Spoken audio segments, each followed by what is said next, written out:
Welcome to Damn Good Movie Memories with your host, Brian Davis. This podcast is the cure for your long commute and super boring workday.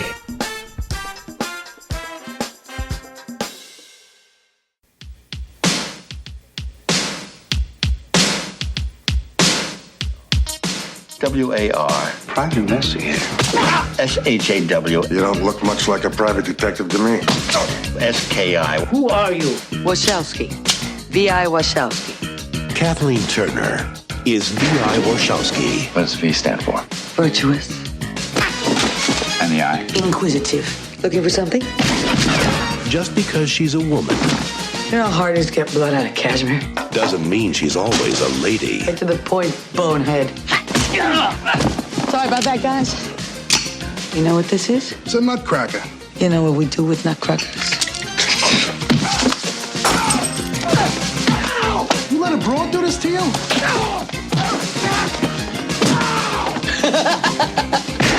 V.I. Warshawski. Babe alert!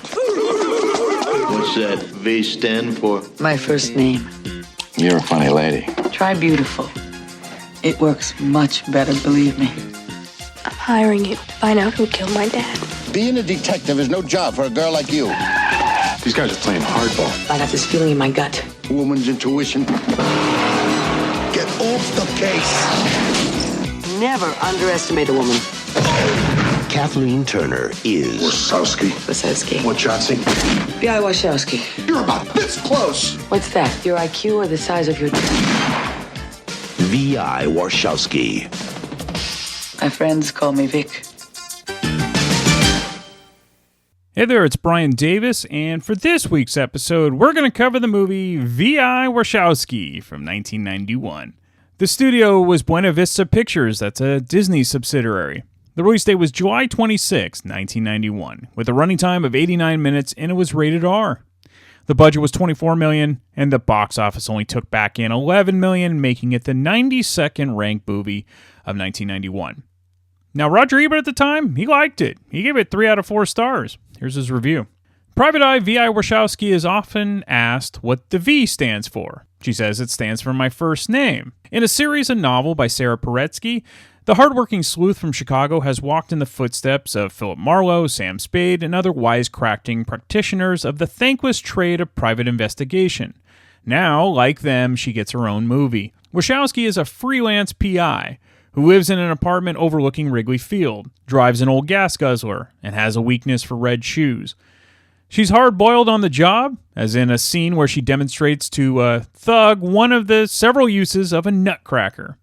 But she's a closet romantic and likes guys who are bearded and tough on the outside but pushovers underneath.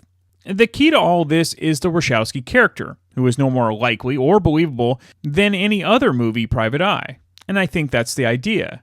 From the time when Raymond Chandler and Dashiell Hammett first began creating the American Private Eye in a big-citied, hard-boiled, cynical, but idealistic image, the genre has taken on a life of its own. There are certain rules to be observed. The PI must be dubious about true romance, hard drinking, occupy a grungy apartment, be loyal to unworthy clients, and annoy the police. Kathleen Turner fits the character more closely than I would have imagined. Her laugh seems to be aged by whiskey, her smile is brave in the face of trouble, she kisses guys as if she'll never see them again, and she's usually right. That's the end of Ebert's review. Now, I remember seeing this on video as a kid, since Kathleen Turner movies were big in my family due to my parents being enormous fans of Romancing the Stone. That's their all-time favorite film. Check out that episode. It actually kicked off the specific movie episodes of Damn Good Movie Memory, so go back in time. And I realize V.I. Warshawski isn't even in the same league as Romancing the Stone. It was still entertaining enough for me to watch whenever it appeared on TV back in the day. All right, let's get into the making of the film. So as mentioned, Kathleen Turner was one of the top actresses by 1991. Her career began in the early 1980s with the sex thriller Body Heat, where she co-starred with William Hurt. From there, she really never looked back with a number of starring roles in movies like The Man with Two Brains with Steve Martin. I mentioned Romancing the Stone and the sequel Jewel of the Nile with Michael Douglas. Crimes of Passion, Prizzi's Honor with Jack Nicholson, Peggy Sue Got Married with Nicolas Cage, Switching Channels with Burt Reynolds and Christopher Reeve, Who Framed Roger Rabbit? She was the voice, of course, of Jessica Rabbit. The Accidental Tourist with William Hurt again. And The War of the Roses, which reunited Michael Douglas and Danny DeVito. Now, I covered an earlier film of director Jeff Canoe called Tough Guys, which was a fun comedy starring Kirk Douglas and Burt Lancaster from 1986. That was episode 252, so check it out. His breakout film was 1984's Revenge of the Nerds. He then followed it up with the underrated Gotcha with Anthony Edwards, and then he, of course, came out with Tough Guys. He then directed a favorite of my sister's, Troop Beverly Hills with Shelley Long. As Ebert mentioned, the V.I. Warshawski character is based on a series of novels and short stories written by Sarah Paretsky. The first came out in 1982. As of the recording of this episode in 2025, there have been 22 novels based on the character, with the newest being released in 2024 called Pay Dirt. The V.I. Warshawski movie adaptation is based on the 1984 novel Deadlock. Now, one of the main criticisms of this film is that there are more comedic elements than the novel. The novels are very serious and dark in tone compared to the movie. Okay, let's get into the movie. So the film opens with Vi getting out of bed, almost living like a bachelor. Now, her full name is Victoria Iphigenia, and she's a private investigator. Yes, with a name like Victoria Iphigenia, I would go by Vi too. She goes on her morning job around the parks of Chicago. That night, Vi goes to a local bar for a drink, and she meets an ex-pro hockey player named Boom Boom Grafalk, played by Stephen Meadows. Boom Boom ends up meeting his two brothers, Horton and Trumbull, who briefly get into an altercation before leaving the bar. Boom Boom ends up staying the night in the bar and then leaves a bit later with Vi. They make out in the parking lot for a little bit before parting for the night. So Vi has an awesome apartment which looks directly into Wrigley Field from above the right field stands. Basically, season tickets are free if you're a Cubs fan. But when Vi returns to her apartment, her ex-boyfriend Murray, played by J.O. Sanders, is waiting for her. They have a love-hate relationship, but they're likely more friends than lovers. Murray is a newspaper reporter. Vi then gets another visitor, the teenage daughter of Boom Boom named Kat, played by Angela Goethals. She makes quite an entrance and simply says, "Are you fucking my dad?" Turns out Boom Boom needs Vi to watch Kat while he goes out for a few hours.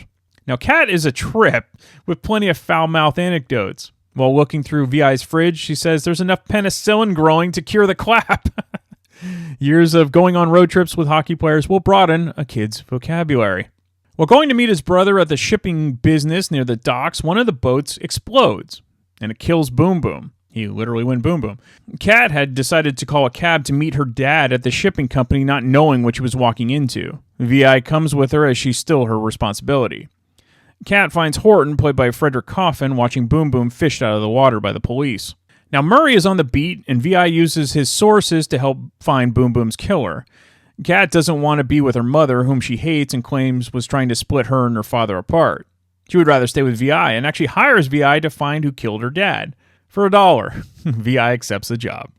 Murray gives few details about the business trouble and his ex-wife Paige, who cheated on him with his teammates and ended up in rehab for drug and alcohol abuse. Well, no wonder that poor kid doesn't want to go home.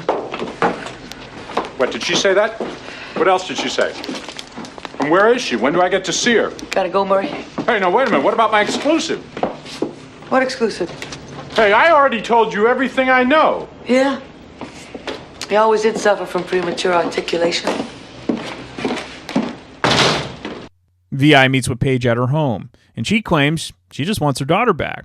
Boom Boom's brother Trumbull ended up marrying Paige. Boom Boom was going to sell his stake in the shipping business over to Trumbull to avoid a custody battle for Kat. This makes Trumbull a suspect, of course. When Vi returns to her apartment that night, two men attack her. She puts up a great fight, but eventually she's knocked out. She's taken to a low-rent mobster named Earl Bonehead Smyson, who is played by Wayne Knight, who of course was Newman on Seinfeld.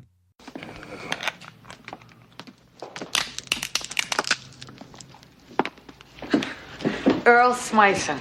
How delightful. Shut up, Warshawski. What the hell happened to you?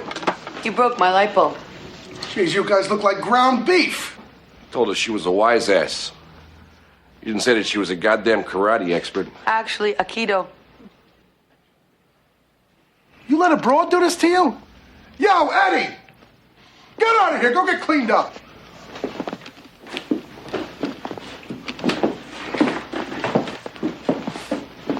Get her off my desk. Hey, Earl. What, you got some special breeding program for these mutants? You stifle. Sit down. You always had a big mouth, Warshawski. You know, you really ought to try listening for once. Huh?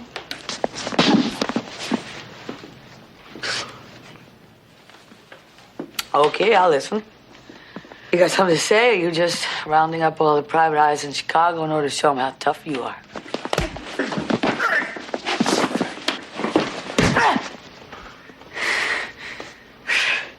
Ah, shit.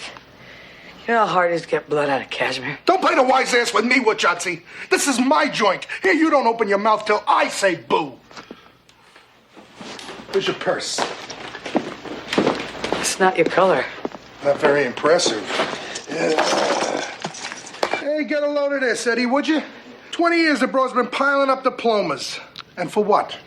To walk the streets with a bullshit license and $12 in the pocket. And used to call me bonehead. Get to the point, bonehead. Hey, don't push me, Warshawski, because you're about this close. What's that? Your IQ or the size of your dick?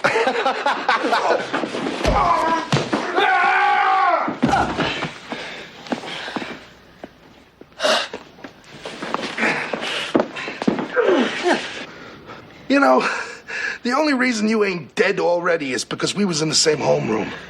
What do you want, Earl? I got a message for you. Get off the fucking Grey Fork case. After getting knocked around and dumped onto a street outside of her apartment, she is bandaged up by her doctor and friend Lottie. Lottie is also taking care of Kat at her office. She's also questioned by her old police adversary, Lieutenant Bobby Mallory, played by Charles Durning, who is friends with her father, who was also a police officer. Murray also arrives to find out what happened. Kat decides she wants to help VI on the case and won't take no for an answer. Kat is actually helpful in her mischievous way, as she can run subterfuge by acting as a bratty kid, while VI sneaks a peek at documents. Boom, boom, death, no accident, right here. Thank you, ma'am. All right, Murray, I knew you'd come through. Hey, wait a second, I don't get it. I thought you told him not to. Yeah, that's how I get him to do things. So basically, the only way to handle men is to treat them like children. Uh-huh. That's a workable psychology. Hey! Get your hands off me, you asshole! Ha! Ha! Psych. Come on, honey, let's go. Run! VI and Kat escape two more kidnappers in broad daylight by stealing a speedboat near the harbor. So the next stop is to Murray's, and it's not a great time for him to receive visitors. Oh, hi, VI. What do you... Come on, let us in, Murray. No, I can't. Bad timing. I've got the flu. I don't want to give it to the kid. What is it, sweetie? Nothing. I'll be right there. My mom. Surprise visit. It's always good to see her. I want to say hello. Vic. Vic. Oh, hi, Mom. Don't come in here, honey. I don't want you to see what your father's doing. Father? Are you fucking my dad? Stacy, this is Victoria Warshawski. We're not married. Oh, Daddy! Oh, you promised never to say that in front of the child. Honey, listen. We still love you. Stacy, has he beaten you yet? Oh, my God. Well, he can't help himself. He just kind of gets out of control. At least this one's older than me. Look, do you see any women's clothes? Oh, Daddy, you sold our clothes. Again? You all deserve each other. Stacy, this isn't what it looks like. So you're sure they were kidnappers? So who do you think's behind it? Horton, Trumbull, who? Oh, come on. That's a great question, Murray, and you'll just have to watch the final 25 minutes to find out. There's also a nice twist ending as well. Is this one of the greatest detective movies ever? No, not at all. But it's still a lot of fun, and Kathleen Turner was definitely a star in the 80s and 90s, and she has a presence. You could do a lot worse with 90 minutes of your film watching time, so I think check it out. It's certainly better than 90% of the newer films today. All right, some fun facts. Other actresses up for the part of VI included Bette Midler, Jane Fonda, and Amy Madigan.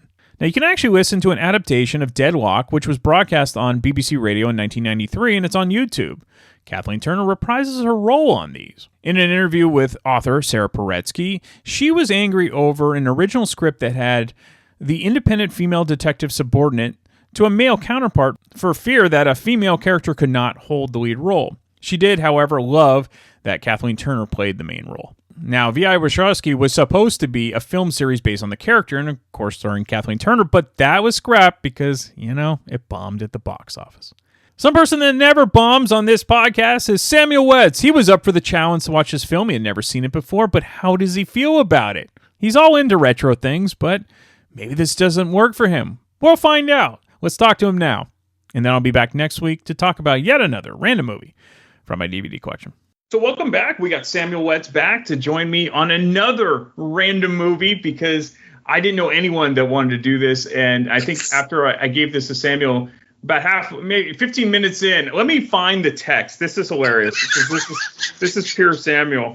And I didn't want to give everything away, but he's like, 15 minutes in, and I'm not sure I'm supposed to be laughing or if it's unintentional. Yeah, it's true. And all I can say is, can't wait to hear your thoughts on this one, my friend. So before we get into V.I. Warshawski, which immediately it's such a not a great title because Warshawski's not an easy name to say. So you think? Yeah. I heard so many different pronunciations throughout the movie. I'm like, do they even know who her name is? That's right. That's right. That's what I know. They should have shortened her last name, not her first. I know. Okay, so before we even get into that, for you, what film do you know Kathleen Turner best for? Like, what's your go-to for her? Oh, good question. Easily, and I didn't even know it was her at the time until like maybe a few or so years ago. Who Framed Roger Rabbit? Oh, she was the voice of Jessica Rabbit. Yeah, and to me, that's my favorite movie she's ever done. I love that movie. Crazy. That is like in my top 10 movies of all time. I love that movie. It is, I don't even know if it's underrated. Maybe almost perfectly rated. Yeah, perfectly rated in my world. It's almost forgotten now because of all the different, cartoon movies and animated. Oh films. yes. But oh my god, what a classic it is! And also, there's was she in Romancing the Stone? Oh, absolutely. That's how another good movie. Another good movie right there. I love that movie. Great movie. And I figured you would love Serial Mom. Oh yes, but that's directed by John Waters. Yes. Yep. Yes. Love me some John Waters, especially Pink Flamingo. Yeah. Oh God. Oh yes, that is a grotesque movie. Oh. Grotesque. Yeah. Don't put that on with your parents because they're gonna go like, what is going on here? I'm not sure you should put that on with anyone. Yes. Okay. Hairspray and Crybaby are probably the more accessible movies you can show. 100%. There's nothing accessible about Pink Flamingo. So. No. So I enjoyed the movie for what it was. Oh man! Well, you saw it, and now you never need to watch it again. So. Yes. I haven't seen it in years. So, V.I. Warshawski was supposed to be the first in a series of films. The main character was based on a book series. So, yes. the film didn't do that well at the box office. Why don't you think the film did better? Was it poor casting, or was it something else? I think a lot of factors came down for this film. I think. At the time, was there any big or like really widely successful, cop films at that time or detective stories at that time? So you gotta kind of think at the time, like, were those like big successes at the time still, which they were for a good period of time, like good, police procedurals, detective stories, Lethal Weapon, like murder mysteries, involving detectives. There's a lot of films that all did well. Are still regarded as one of the greats. I think a lot of came down to maybe that, and also maybe people not knowing what the hell it was. Maybe nobody knew V.I. Warshawski all too well at the time. Maybe, I don't know. I didn't even know of it, so that tells you a lot. Maybe Kathleen Turner wasn't big of a name of a draw for this box for the film, or I don't know. It's tough to say. I just know the film itself is, something. Okay, so let's get into that. But first, would you have rather seen, I don't know. Would you have rather seen a different actress play the main character instead of Kathleen Turner? I don't know, honestly. I think this is the thing with Kathleen Turner in this movie in particular. There's some parts where I feel like she's really doing really good, like she's nailing what she's supposed to be doing. And there's other times where I feel like she did not want to be there at all. Like at all. There's times where she just was like, okay, let's just get this over with. I want to go home. I don't want to be here, But I don't know who you would have gotten for maybe I mean, you can't have like a pretty face. You can't have like a pretty woman because the way this character is, you got to have a woman who's like hard as nails. Has a look to her, has a pretty look to her, but she could just kick your ass, on a drop of a dime. I could think of like Sigourney Weaver, for example. That's like great. That. Great call. Sigourney Weaver, Susan Sarandon can be like that as well. Yeah. Gina Davis, especially if you've seen, what's it called? The Long Kiss Goodnight, I think. Oh, okay. With Samuel Jackson. Thelma and Louise, yeah. Oh my God, Thelma and Louise. I love that movie. Yeah. Love that movie. Yeah, there's a couple names out there, but I thought Kathleen Turner, for what was needed, what was asked for her to do, I thought she did good for the most part, but there were just sometimes where I felt like she looked like she did not want to be there. And I can say that about, especially with one actress too, who I feel like they should have cast someone else completely, because I thought, I don't even know who the actress name was, but I just thought this one actress was terrible. I didn't think she was not that good at all. Okay. I forget the name of her. I don't even know who her name was. I've never seen her before, and probably that's a good thing because I didn't think she was all that good. She plays the mom in the thing, but I just felt like she was just not that good. Nancy Paul, I think. Yeah, Nancy. Yeah, I don't think she was that good. I didn't think she was that good in the film. There's times where I felt like she was just reading off lines off to the camera, or like. Yeah, there's times where I think one time she constantly looks down and stuff, and she's reading her lines as she's doing the scene. So that's one of many things I'm kind of like. I think the Sigourney Weaver call out, I think that was a great one. Gina Davis also was a good one. A few others maybe could have worked, but maybe not. Bridget Nielsen looked the part. I think she was tall. There you go. Yeah, she would have been good too. That might have worked. Linda Hamilton's an obvious choice because of Terminator. Oh, yeah, it's another one I would have said too. Linda Hamilton's another one. Yeah, and then the other one is, did you ever see Blue Steel with Jamie Lee Curtis? Because she had played a cop in that. I have heard of it. I've never seen it though. You might like that. That one's dark. I heard good things about it. I've heard some people say that's a really good film. Now that people talk about it, I heard it was really good. And Jamie Lee Curtis is another one too. I think Jamie Lee Curtis would have put in this role. I think she would have been good. Because funny enough, I was just watching True Lies. The day I watched this movie, I really watched True Lies afterwards. I was like, I don't watch a good 90s movie. Put on True Lies. I love that movie. So personally, I thought Turner was good in the role. I didn't mind her, and I was already a fan of her, and I did like her young sidekick played by Angela Goethals. Oh yeah, she was good. She was good too. I liked her. Okay, so did that cat character work for you? Especially she was just this foul-mouthed kid, but she wasn't a bad kid. No, I thought for what it was, for what that character was, I thought she did good. There's already was a lot of like kind of like daughter characters or little girl characters that were foul-mouthed. Like you had I think it was called The Last Boy Scout with Bruce Willis. And Damon Wayans, and you had little Danielle Harris, who was just like that, foul-mouthed, just saying this and that. Yep. Just like very much almost like the same character. Pretty much this character in this film and the one in The Last Boy Scout, almost the same character. Just one's blonde, one has dark hair. But I thought she was fun too. So some of my favorite lines are from her. Yeah. Especially the one she says twice. Are you fucking my dad? Just the way she delivers it. She says it twice, I think. Yeah. In the film. And the way she delivers it. Are you fucking my dad? Ugh. I thought she did really, really fun with that. And her and Kathleen Turner, I thought some of their scenes together was pretty entertaining, especially when they were trying to get information. There's one person, she distracts him and all this stuff. I thought that was entertaining and stuff. I thought if there's one thing that worked for me that I thought in the film itself as a film, those two, their chemistry I thought was really, really good. I will say that one really worked for me. And I accidentally pronounced the actress's name wrong. It's Angela Goethals, and so that's okay. Yeah. So it's kind of a mouthful, but she was one of she was Macaulay Culkin's sister, I believe, in Home Alone. So she's in that, or I think she's one of the McAllisters. This was definitely her biggest role. She was also in Jerry Maguire. She played like kind of a smaller role. So she was in some good movies, and she's still, I think she's still acting for the most part. But yeah, I mean, it's hard to make it in this business. But I thought she did a good job in the film. Oh yeah.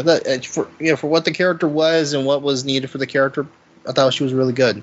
Yeah. Okay, let's just dive right in. What didn't you like? Okay, so tell me what you hated, and then what turned it around for you so you didn't completely despise it. I felt the first half of this movie was not that good. Mm-hmm. Like the first maybe 20, 25, maybe even longer than maybe like the first 30 to 35 minutes was just predictable by numbers, murder mystery story. You can pretty much guess who the murderer was. A Boom Boom, which, by the way, every time I hear his name, I kept laughing.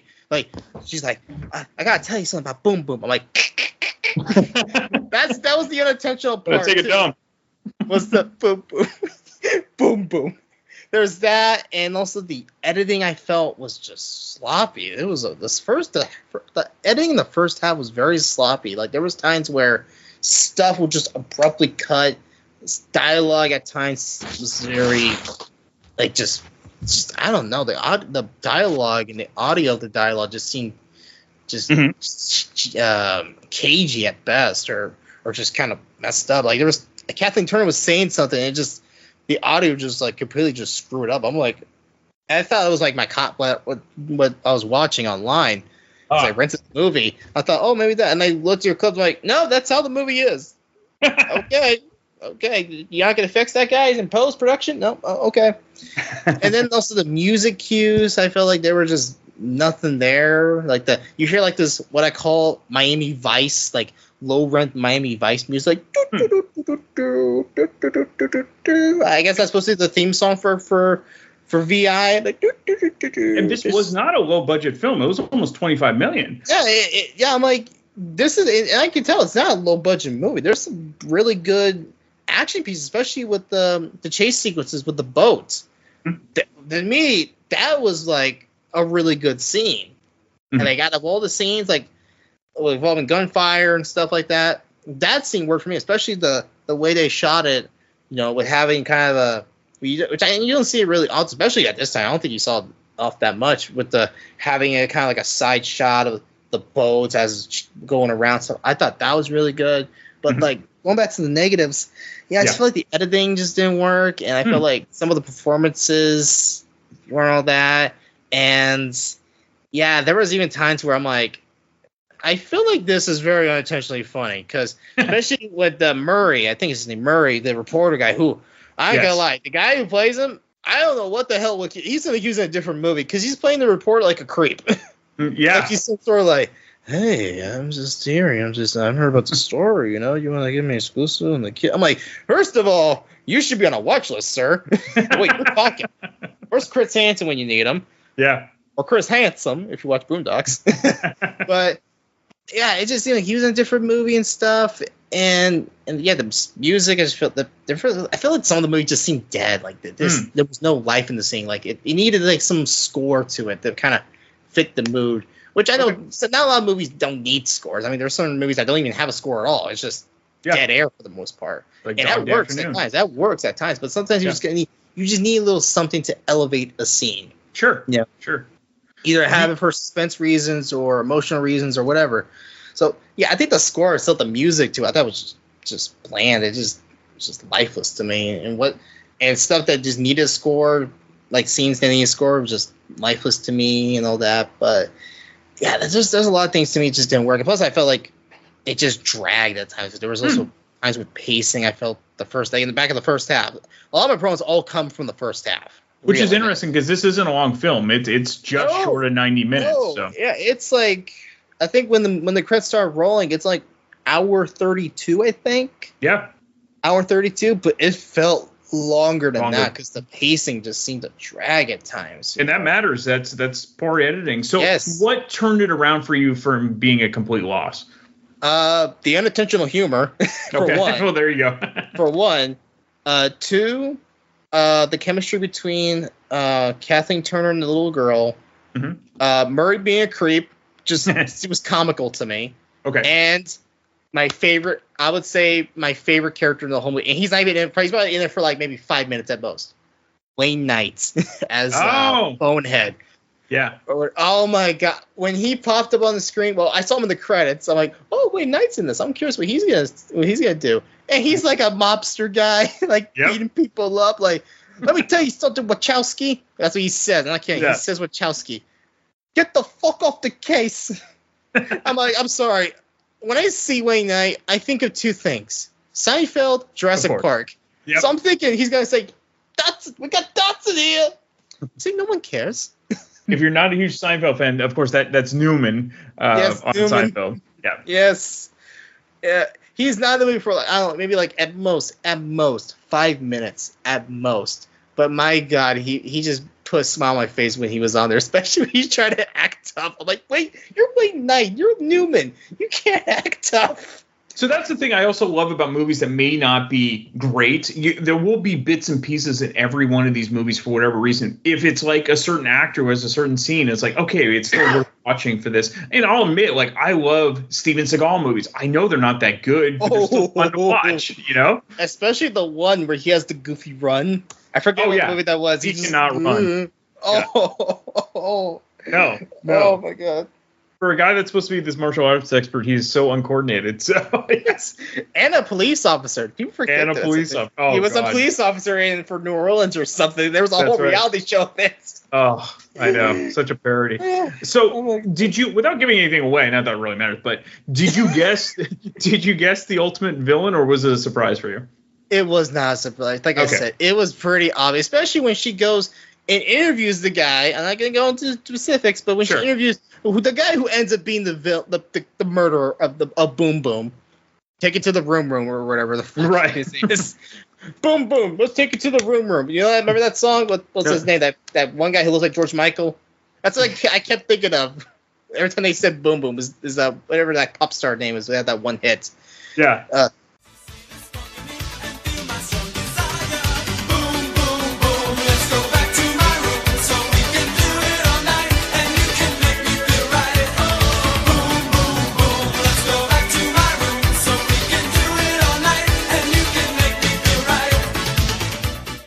But then they show this guy and everything, and he's just like, well, maybe I did do it. Maybe it was sabotage or an accident. And he's just looking all tough. He looks like Sting from the original Dune. He's all like muscular, and he's like an artist and stuff. I'm like, okay, this guy's the killer. He's just acting suspicious, just the way he talks. And then the reveal happens, like, oh, this was the guy. Okay, I saw that coming. Mm-hmm.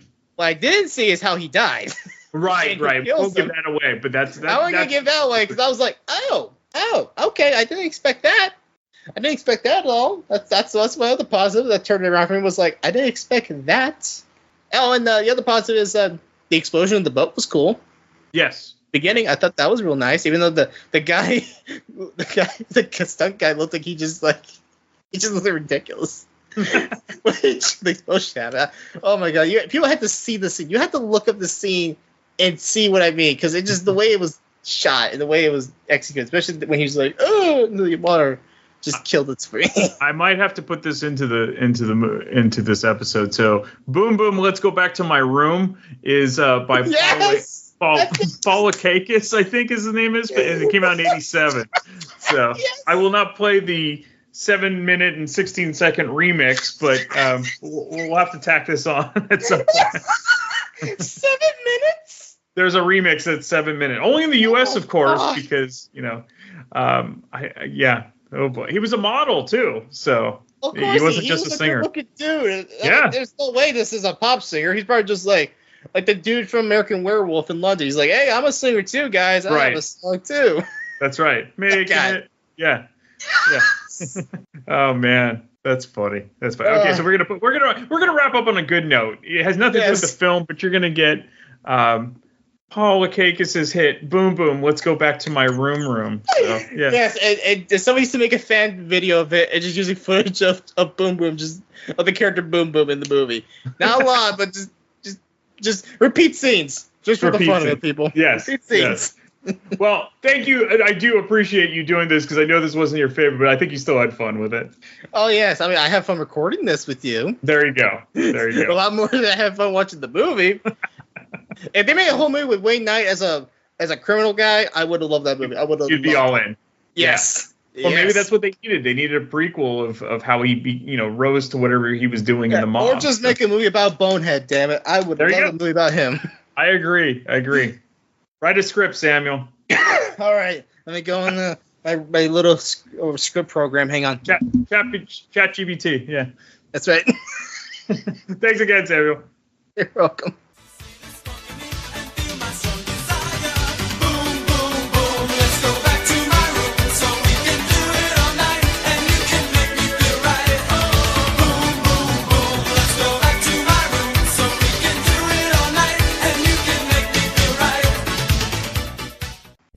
If you enjoy this podcast and are an iTunes user, please do the show a favor and head on over to the official iTunes page for Damn Good Movie Memories. Be sure to leave a rating and a review. This will allow the show to appear higher in the algorithm and spread the joy of this podcast to the masses. If you are not an iTunes user, you can still listen and subscribe on Podbean at damngoodmoviememories.podbean.com. Be sure to like us on Facebook under our Damn Good Movie Memories page. You can also listen to a limited number of episodes on YouTube. I hope you enjoyed this week's episode, and be sure to tune in next week for an all-new episode of Damn Good Movie Memories.